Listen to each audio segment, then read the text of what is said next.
Assalamualaikum warahmatullahi wabarakatuh. Perkenalkan, nama saya Dewi Apriana. Saya jurusan Manajemen kelas pagi, NIM 2210110927. Langsung saja di sini saya akan menjawab soal UTS dari Pak Adi Mursalin. Soal nomor 1. Apa definisi dari komunikasi verbal dan nonverbal?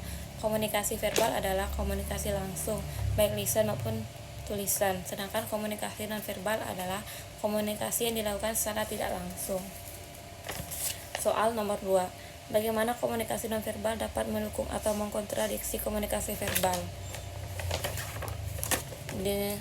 Yaitu komunikasi verbal dan nonverbal adalah dua sisi mata uang yang sama, tapi juga terkadang mengirim pesan yang berlawanan. Disinilah fungsi kontradiksi masuk dan dapat menghasilkan pesan campuran. Soal nomor 3. Apa saja jenis-jenis dari komunikasi nonverbal? Jenis-jenis komunikasi nonverbal yaitu gerak tubuh, ekspresi wajah, sentuhan, dan gerakan mata. 4. Dalam konteks profesional, elemen komunikasi verbal atau nonverbal manakah yang paling berpengaruh?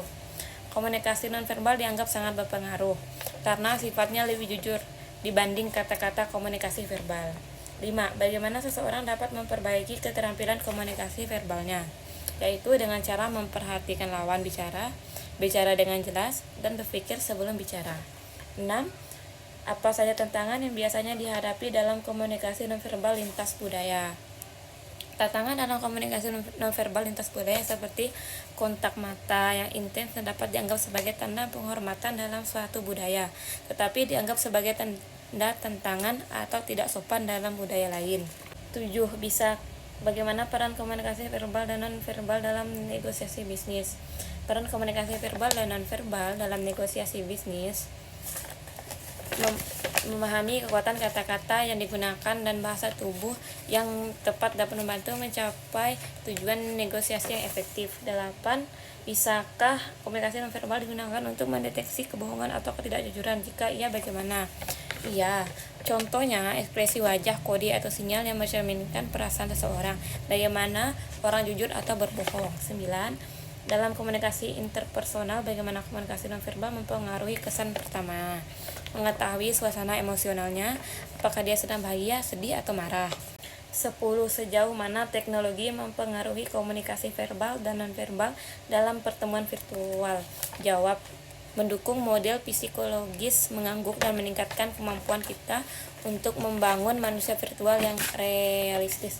11. Bagaimana bahasa tubuh seseorang dapat mempengaruhi persepsi orang lain terhadap mereka? Menggigit kuku bisa membuat lawan bicara merasa jijik. Menjalankan kaki dan tangan merasa tidak nyaman dengan lawan bicara. Lanjut, kasus 1. Pertanyaan: bagaimana cara mengatasi kegugupan dalam situasi wawancara kerja agar bahasa tubuh lebih mencerminkan kepercayaan diri? Jawab: 61. Tersenyum, duduk dengan tegak, menjaga kontak mata, jangan terlihat cemas.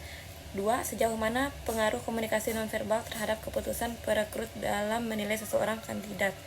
Jawaban: ketika pewawancara lebih fokus pada aspek nonverbal melalui bahasa tubuh daripada keterampilan orang yang diwawancarai.